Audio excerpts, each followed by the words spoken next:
প্রিয় দর্শক, আসসালামু আলাইকুম। আশা করতেছি সকলেই ভালো আছেন।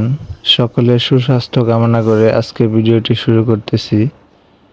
দর্শক, আজকে আবারও নতুন একটি ভিডিও নিয়ে আপনাদের সামনে চলে আসলাম। তো আজকের ভিডিওটি অত্যন্ত গুরুত্বপূর্ণ। আমরা যারা নতুন খামারে রয়েছি তাদের জন্য আরও অনেক বেশি গুরুত্বপূর্ণ। তো আজকের ভিডিওটির টপিক হলো কিভাবে আমরা হাই পার্সেন্টেজের বাছুরগুলোকে সুস্থ রাখব। আমাদের বাংলাদেশের টেম্পারেচার অনেক বেশি। এই টেম্পারেচারে 100%-এর একটা বাছুরকে সুস্থ রাখতে হলে আমাদেরকে অনেক কিছুই জানতে হবে। আমরা যারা নতুন খামারি তারা অনেক কিছুই জানি না এই ব্যাপারে।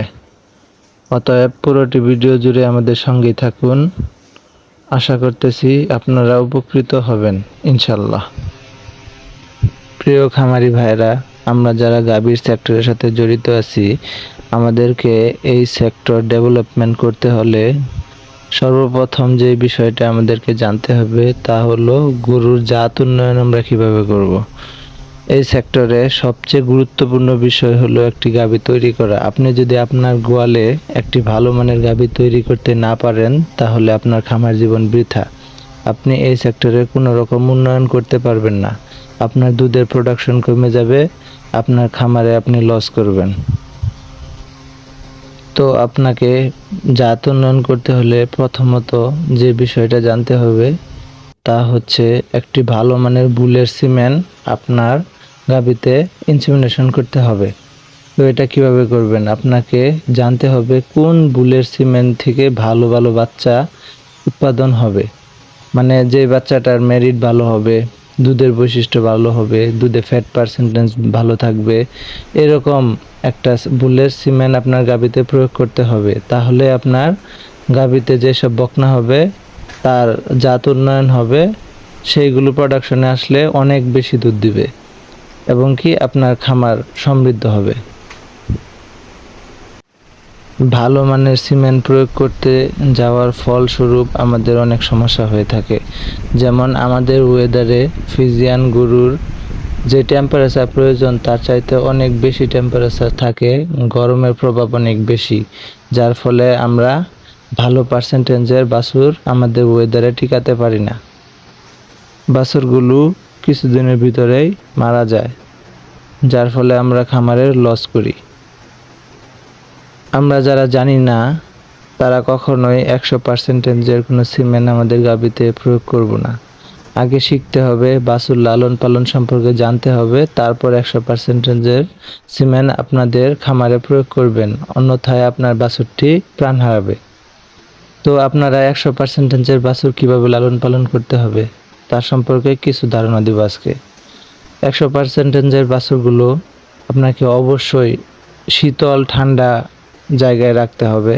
প্রথম 10 থেকে 15 দিন তাদের শরীরে অনেক শ্বাসকষ্ট থাকবে, তাপমাত্রা 104 কিংবা 4.5 বা 5 এরকম হবে। তো তখন ঘাবড়িয়ে গেলে চলবে না, আপনাকে অবশ্যই পদক্ষেপ নিতে হবে। প্রথম পদক্ষেপ হলো আপনার বাছুরটিকে একদম ঠান্ডা শুষ্ক জায়গায় রাখতে হবে। তারপর তার পাশেই ফ্যান অথবা বাতাস, ভালো বাতাসের ব্যবস্থা করতে হবে যেন তার টেম্পারেচার নর্মাল থাকে। যদি কোনোভাবে এই টেম্পারেচার নিয়ন্ত্রণ করতে না পারেন তারপর আপনাকে অবশ্যই মানুষের যে প্লেন নাপা ট্যাবলেট আছে এটা আপনি আপনার বাছুরকে সারাদিনে একটা খাওয়াই দিবেন। ইনশাল্লাহ তার তাপমাত্রা কমে যাবে এবং কি বাছুরটি 15 দিনের ভিতরে ইনশাল্লাহ খুবই সুস্থ স্বাভাবিক হয়ে উঠবে। আর আমরা যারা ভুলভ্রান্তি করি তাদের ক্ষেত্রে দেখা যায় যে বাছুরের এই অস্বাভাবিক আচরণ দেখে আমরা ডক্টরের কাছে যাই, ডক্টর এসে ইনজেকশন পুশ করে এবং তারপর আমরা আর কোনো বাছুরের যত্ন নেই না, বাছুরকে গরম জায়গায় রেখে দেই, মনে করি ডক্টর ইনজেকশন পুশ করছে বাছুর এমনিতেই ভালো হয়ে যাবে। তারপর জায়গাটা একটা সময় যাওয়ার পর বাছুর অধিক তাপমাত্রা এবং শ্বাসকষ্টের কারণে বাছুরটি মারা যায়। আমরা লসের সম্মুখীন হই, বাছুরটিকে আর বাঁচাতে পারি না। সর্বোপরি একটা কথাই বলবো, আপনারা ভালো পার্সেন্টেজের বাছুরকে বাঁচাতে হলে অবশ্যই ঠান্ডা জায়গায় রাখতে হবে, তার উপরে ফ্যানের ব্যবস্থা করতে হবে এবং তার তাপমাত্রা যেন বৃদ্ধি না পায়। স্বাভাবিক থাকে সেই দিকে আপনাকে সচেতন থাকতে হবে। তাহলেই আপনি একটি ভালো পার্সেন্টেজের বাছুরকে বাঁচাতে পারবেন।